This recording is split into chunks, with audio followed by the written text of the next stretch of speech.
ভিজিয়াৰ যে এফেকশ্যনৰ লৈ পেলাই দীৰ্ঘদিনে এটা কাৰ্বি আংলঙৰ জনসাধাৰণে দাবী জনাই আহিছিলে যি অবৈধভাৱে যি ভিজিয়াৰ খিলঞ্জীয়া মানুহৰ ভূমি যি বহিৰাগত লোকে আগ্ৰাসন কৰি ৰাখিছিলে সেই আগ্ৰাসন উচ্ছেদ কৰাৰ দাবীত আজি ৰাইজৰ সহযোগত মোৰ অতিকৈ শ্ৰদ্ধাৰ লিপচন ৰংফাৰ ডাঙৰীয়াৰ সহযোগত যি ইয়াত অমৰণ অন্নহৰণ তথা হাংগাৰ ষ্ট্ৰাইক কৰিছে তাত আমি যুৱ ছাত্ৰ পৰিষদে সহায় সহযোগিতাটো সদায় আমি কৰি আহিম আৰু তেওঁলোকৰ যি এই গণ আন্দোলনখনত আমি সমগ্ৰ অসম জাতীয়তাবাদী যুৱ ছাত্ৰ পৰিষদে পূৰ্ণ সমৰ্থন আগবঢ়াইছো। এই সংগ্ৰামখন আমি বহুদিনৰ পৰাই অসমৰ সংবাদ মাধ্যমৰ লগতে স্যাটেলাইট চেনেলসমূহত দেখি আহিছিলো, ছচিয়েল মিডিয়াত দেখি আহিছিলো। আমিও কাৰ্বি আংলঙৰ এজন ভূমিপুত্ৰ হিচাপে মই এজন আহোম কমিউনিটিৰ এজন যুৱক। এই সংগ্ৰামখন আমি দেখি আহিছো যে অসমৰ ইতিহাসত জাতীয় আন্দোলনত বহুতে শ্বহীদ হবলগীয়া হৈছে, কিন্তু আমাৰ অতিকৈ দুখৰ বিষয় যে আমি বহুখিনি হেৰুৱালো। সশস্ত্ৰ বিপ্লৱৰ নামত এখন সংগ্ৰাম হৈছিলে অসমত, সেই সংগ্ৰামত হাজাৰ হাজাৰ অসমৰ যুৱক যুৱতী খিলঞ্জীয়াবাসী ল'ৰা ছোৱালী আমি হেৰুৱাবলগীয়া হলগৈ। শেহতীয়াকৈ গণ আন্দোলনতো আমি কাৰ্বি আংলঙত দেখিছো বা অসমতো দেখিছো বহুত যুৱক যুৱতীৰ মৃত্যু হবলগীয়া হৈছে বা খুনীয়া হবলগীয়া হৈছে।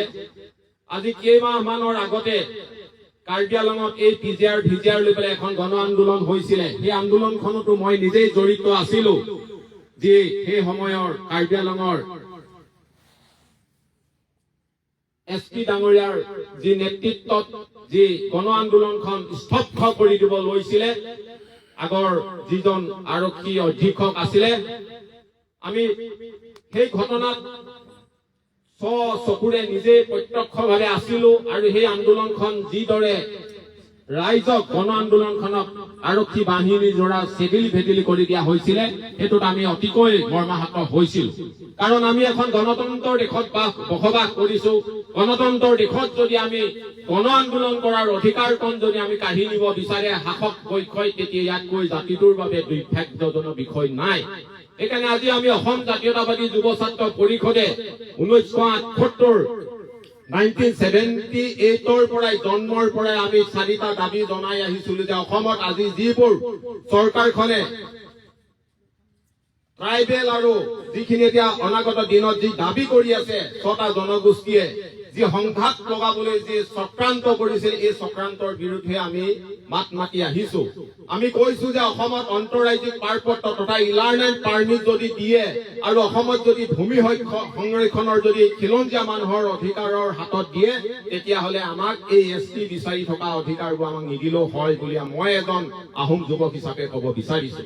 কাৰণ আমি অসম জাতীয়তাবাদী যুৱ ছাত্ৰ পৰিষদে জন্ম লগ্নৰ পৰা আমি দাবী কৰি আহিছো যে অসমত অন্তঃৰাজ্যিক পাৰপত্ৰ তথা ইলাৰ্নেণ্ট পাৰ্মিট দিবৰ বাবে আমি দাবী জনাই আহিছিলো। কাৰণ অসমত যি অগাধ গতিত প্ৰব্ৰজন হৈছে বহিৰাষ্ট্ৰৰ আৰু বহিৰাজ্যৰ পৰা, সেই ৰোধ কৰিবৰ বাবে অন্তঃৰাজ্যিক পাৰপত্ৰ বা ইলাৰ্নেণ্ট পাৰ্মিটটো আমি দিবৰ বাবে আমি দাবী জনাই আহিছিলো। যিদৰে অৰুণাচল, মেঘালয়, নাগালেণ্ড ইত্যাদিৰ আজি ইলাৰ্নেণ্ট পাৰ্মিট থকাৰ কাৰণে তাত বহিৰাগত প্ৰব্ৰজনকাৰী আজি তাত প্ৰৱেশ কৰিবলৈ হলে পাছ কাটিবলগীয়া হয়। সেইদৰে ঠিক অসম জাতীয়তাবাদী যুৱ ছাত্ৰ পৰিষদে জন্ম লগ্নৰ পৰা অসমত পূৰ্ণ স্বায়ত্তৰ শাসন, অন্তঃৰাজ্যিক পাৰপত্ৰ আৰু দ্বি নাগৰিকত্ব আমি দাবী জনাই আহিছিলো চৰকাৰখনক। আজি আমি 45টা বছৰ আগতেই আমাৰ বিজ্ঞজনসকল, আমাৰ যিসকল আমাৰ এই আন্দোলনৰ গুৰি ধৰিছিলে, যিসকল আজি আছে, কিছুমান আমাৰ এই মাজত নাই, তেওঁলোক ইতিমধ্যে এই পৃথিৱীৰ পৰা আঁতৰি গুচি গৈছে। তেওঁলোকে তেতিয়াই ৰাজ্যখনৰ বা জিলাখনৰ জনগোষ্ঠী সমূহৰ কথা চিন্তা কৰি অসমৰ অনাগত দিনত যে প্ৰব্ৰজনকাৰীয়ে যে অসমত বসবাস কৰা খিলঞ্জীয়া মানুহৰ সকলক যে শোষণ কৰিব, যে ৰাজনৈতিকভাৱে অধিকাৰ কাঢ়ি নিব, এই কথা চিন্তা কৰি অসমত ইলাৰ্নেণ্ট পাৰ্মিটটো আমি দাবী জনাইছিলো। আজি স্বায়ত্তশাসিত পৰিষদক যি কাৰ্বি আংলঙৰ ৰাইজৰ যি দাবী আছিলে যে ভিজিয়াৰ পৰা যে যিসকল বহিৰাগত লোকে দখল কৰি পেলাই যে মাটি তেওঁলোকে কব্জা ৰাখিছিলে সেই ক্ষেত্ৰত চৰকাৰখনে গুৰুত্ব নোলোৱাটো কিন্তু আমাৰ আজি দুৰ্ভাগ্যজনক বিষয় ভাবে আমি উপলব্ধি কৰিছো। চৰকাৰখনে দুটা নীতিৰ ওপৰত খেল খেলি আছে, হিন্দু মুছলিম কৰি পেলাই। যদি য'ত মুছলিম যদি পঢ়িছে বুলি চৰকাৰখনে যদি এভেকশ্যন কৰিব পাৰে, তেতিয়াহ'লে কাৰ্বি আংলঙৰ 6 শিডিউল 6ষ্ঠ অনুসূচিতৰ এখন জিলাত কিদৰে কেনেদৰে তেওঁলোকে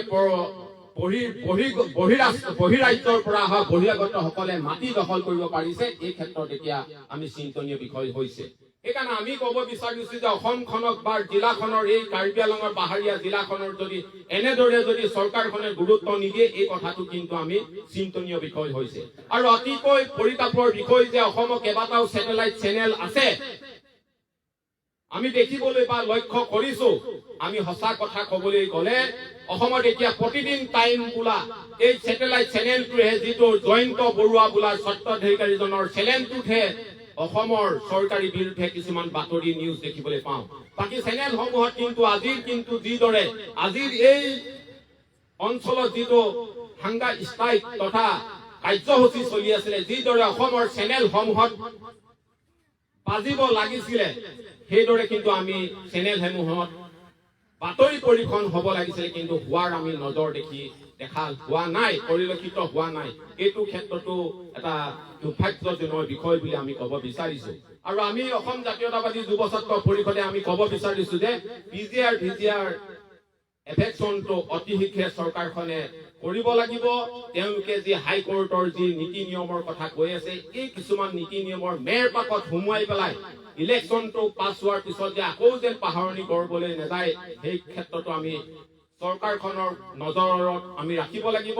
আৰু অনাগত দিনত যদি এইদৰে যদি দাবীসমূহ চৰকাৰখনে যদি গ্ৰহণ কৰাৰ যদি তেওঁলোকে প্ৰস্তাৱসমূহ যদি আমাক তেওঁলোকে কাৰ্যকৰী নকৰে, তেতিয়াহ'লে অনাগত দিনত এই আন্দোলনখন যিমান দূৰলৈ যাব লাগে তেওঁলোকৰ লগত আজি আমি আছো, অনাগত দিনতো থাকিম আৰু সদায় থাকিম। আজি আমি দেখিবলৈ পাইছো যে এই কাৰ্যসূচীত গ্ৰহণ কৰা বহুকেইজন যুৱকৰ ইতিমধ্যে স্বাস্থ্যৰ অৱনতি হৈছে, তেওঁলোকৰ চিকিৎসাধীন হ'বলগীয়া হৈছে মেডিকেলত। তেওঁলোকৰ আমি আশু আৰোগ্য কামনা কৰিছো। আৰু বিশেষকৈ মই লিপচন ডাঙৰীয়াৰ যি সততে জাতিটোৰ লৈ পেলাই যি তেওঁলোকে আন্দোলন কৰিছে, লিপচন ৰংফাৰ ডাঙৰীয়াৰ যি তেখেতে বক্তব্য ৰাখে ছচিয়েল মিডিয়াত, প্ৰত্যেকটো বক্তব্যই আমি শুনিছো। তেখেত জাতিটোৰ বিপৰ্যয় সময়ত এগৰাকী বলিষ্ঠ কণ্ঠ হিচাপে কাৰ্বি জাতিৰ হৈ আগবাঢ়ি ওলাই আহিছে, খিলঞ্জীয়া মানুহৰ হৈ তেখেতে মাত মাতিছে। এই ক্ষেত্ৰত তেখেতেও বহুখিনি প্ৰশাসনিক যন্ত্ৰৰ পৰা হাৰাশাস্তি বা কষ্ট পাবলগীয়া হৈছে। আৰু আমি দেখিছিলো যে অলপ দিনৰ আগত ডক্টৰ ভূপেন হাজৰিকাৰ যিদিনাখন জন্ম বাৰ্ষিকী আছিলে 8 ছেপ্টেম্বৰ দিনাখন, সেইদিনাখনে লিপচন ৰংফাৰ ডাঙৰীয়াক চৰকাৰ প্ৰশাসনে গ্ৰেপ্তাৰ কৰিছিলে বিনা কাৰণত। তেতিয়াও আমি বোকাজানৰ এই পাহাৰীয়া জিলা বোকাজান মহকুমাৰ পৰাই সেইদিনাখনলৈ আমি সংবাদ মাধ্যমত আমি লিপচন ডাঙৰীয়াক গ্ৰেপ্তাৰ কৰা যি ষড়যন্ত্ৰ কৰি পেলাই তেখেতক আটক কৰিছে, সেই গ্ৰেপ্তাৰৰ পৰা তেখেতক মুক্তি দিবৰ বাবে আমি মাত মাতিছো। আৰু আমি সদায় জাতিৰ পক্ষত আছো। জাতিটোৰ বিপৰ্যয় সময়ত আমি মাৰ বান্ধি ওলাই আহিম। আমি সেইকাৰণেই বোকাজানত আমি কাৰ্বি জাতিৰ যি পুৰুধাম ব্যক্তি, যি জাতিৰ খনিকৰ জননায়ক চেমচন সিং ইংতিৰ দেৱৰ আমি আৱৰ্ষৰ মূৰ্তি 2015 চনত তথা 2015ত আমি প্ৰতিষ্ঠা কৰিছিলো। আমি কাৰ্বি জাতিৰ সৰ্বংগ উন্নতি আমি কামনা কৰো। আৰু এই ক্ষেত্ৰত মই আপোনালোকক প্ৰতিশ্ৰুতি দিব বিচাৰিছো যে কাৰ্বি আংলঙৰ কাৰ্বি জনগোষ্ঠীৰ শোষণ বঞ্চনা তেওঁলোকৰ চৰকাৰখনে কৰিব বিচাৰিছে আওপকীয়াকেনে, সেইটো যেন বন্ধ হওক।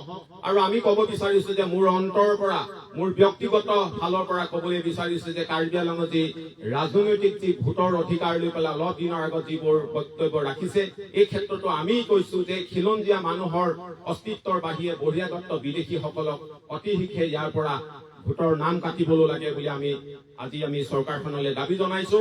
কাৰণ জাতিটো আজি কাৰ্বি জাতি জীয়াই থাকিলেহে বৰ অসমখন জীয়াই থাকিব। আজি বড়ো, ৰাভা, মিচিং, তিৱা, সোণোৱাল এই জনগোষ্ঠীসমূহ যদি জীয়াই নাথাকে তেতিয়াহ'লে অসমত অসমীয়া বৃহত্তৰ জাতি বুলি যি আমি কৈ ফুৰো সেই বৃহত্তৰ অসমীয়া জাতিটো জীয়াই নাথাকিব। যিদৰে বিষ্ণুপ্ৰসাদ ৰাভাদেৱে কৈ থৈ গৈছিলে যে অসমৰ যদি নৈ উপনৈসমূহ শুকাই যায় তেতিয়াহ'লে এদিন ব্ৰহ্মপুত্ৰখনো শুকাই যাব। ঠিক তেনেদৰে অসমৰ যদি কাৰ্বি, ডিমাচা, তিৱা, ৰাভা, সোণোৱাল, মেচ কছাৰী, লালুং, এইসকল যদি জনগোষ্ঠী শেষ হয় তেতিয়াহ'লে বৃহত্তৰ অসমীয়া জাতিটো এদিন অসমৰ পৰা মানচিত্ৰৰ পৰা নাইকিয়া হ'ব বুলি মই অনুভৱ কৰিছো।